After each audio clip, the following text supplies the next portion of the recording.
When does a new generation decide what movies are supposed to be? Hollywood is always changing, but this piece from the Bulwark suggests we're in another fascinating hinge moment right now. It playfully wonders if we're seeing a repeat of the 1960s, as a new wave of young, YouTube-native filmmakers are suddenly drawing Gen Z back to theaters in surprising numbers. It's less about whether cinema is dying, and more about what kind of stories and what kinds of experiences this new generation is craving on the big screen, and what that means for everyone else. Written by Sunny Bunch in The Bulwark, narrated for Arva. Sitting in a Dallas theater on Wednesday night for a raucous, packed showing of Obsession, the new hit from YouTube wonderkin Curry Barker, I couldn't help but wonder if this is what the film industry felt like in 1968. Mark Harris's Pictures at a Revolution chronicles that key moment in Hollywood history, a hinge point that helped keep the motion picture industry relevant for a new generation of moviegoers. 5 films released in 1967, representing Hollywood's competing self-conceptions, were up against each other for the Best Picture Oscar in 1968. The hopelessly out-of-touch Dr. Dolittle, a big-budget monstrosity that had flopped with audiences on release. Contrasting social issues movies, both starring Sidney Poitier, In the Heat of the Night and Guess Who's Coming to Dinner. And 2 howls of youthful rebellion in the ennui-ensconced The Graduate and the ultra-violent Bonnie and Clyde. That diversity of pictures and themes and budgets and audiences reflected a key split in the Hollywood psyche. What was an American film supposed to be? The men running the movie business used to have the answer. Now it had slipped just beyond their reach, and they couldn't understand how they had lost sight of it, Harris wrote in his 2008 book. In the Heat of the Night would eventually win Best Picture, but Bonnie and Clyde and The Graduate would capture the soul of the business, at least until the blockbuster era's emergence in the back half of the next decade. These transition points, these shifts in taste, these periodic soul-searchings, happen every generation or two, often paired with shifts in distribution or new technologies. The Paramount decrees in 1948, paired with the rise of television, led to the end of block booking and an overall decline in attendance. The influx of European films in the 1960s led to the movie brats of the 1970s, and Hollywood's embrace of auteurs as varied as Martin Scorsese and Francis Ford Coppola and Brian De Palma, which in turn led to the blockbuster era's outsized profits, embodied by Steven Spielberg and George Lucas. The rise of VHS and then the explosion of DVD sales in the late 1990s subsidized the whole industry for a solid decade, at least until The Dark Knight and Iron Man revealed that the future was comic book universes and billion-dollar grosses, just as the financial legs were about to be knocked out of Hollywood by streaming gutting home video sales. Which brings us to today. It really cannot be overstated how unusual Obsession's performance is. In the modern era, the box office take a film's declines from weekend to weekend. We literally measure a film's popularity in its declines. The smaller the decline, the better. Even something very good and very popular, like Get Out, is measured in declines. A 15.4% decline from first weekend to second weekend? That was truly amazing, almost unheard of in the modern era of big openings and big drop-offs. As such, it's truly astounding that Obsession increased by nearly 40% weekend over weekend, from $17 million in its opening weekend to nearly $24 million in its second. And it increased each weekday in its second week compared to its first. Again, I cannot think of another movie for which this is true. Meanwhile, Backrooms is about to become the highest-grossing film in A24 history. Projections suggest it is lined up for an opening of at least $65 million, and it could go much higher than that.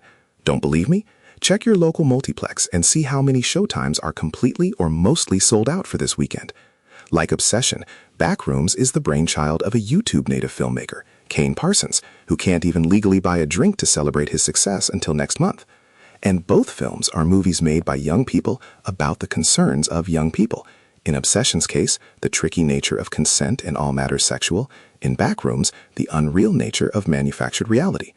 Between those two films and YouTuber Markiplier's self-financed shock hit Iron Lung, which opened just $1.3 million behind Sam Raimi's $40 million action horror comedy Send Help back in January, I can't help but feel as though we're in another Hinge moment, after years of suggestions that streaming was sure to kill theaters and that younger audiences simply had too much to do to bother with theatrical presentations. We're riding a cresting wave of youthful enthusiasm, of the sort that has propelled Hollywood for the last 60-some years. As an old person, this is obviously troubling. I don't understand YouTube and I don't like change.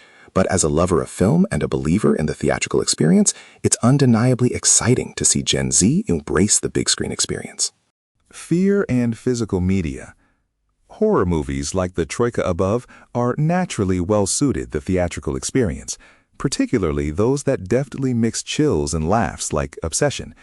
There's just something to be said for laughing and screaming alongside other fans. They're also, interestingly, reliable underperformers on streaming services, according to the Entertainment Strategy Guy. I popped into the Texas Frightmare weekend last Saturday to get the mood of the fans there, see how they were feeling about things. The vibes are good. It was crowded, the energy was high, the panels were fun. Another viral sensation was the most frequently spotted cosplay model. The Terrifier universe is always well represented at these events, and I saw more Art the Clowns than I could shake a stick at, from ages 6 to 60. One hopes the 6-year-old simply thought he was going as a fun clown. But one other thing really leapt out. These conferences are one of the few places you can still find Blu-ray and 4K discs for sale in person.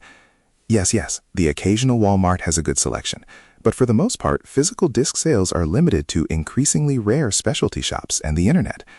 I've bought more than my fair share of films from the websites of Arrow, Vinegar Syndrome, and Severin. It was nice to be able to sift through disc stacks like the old days, maybe discover something I had never seen before.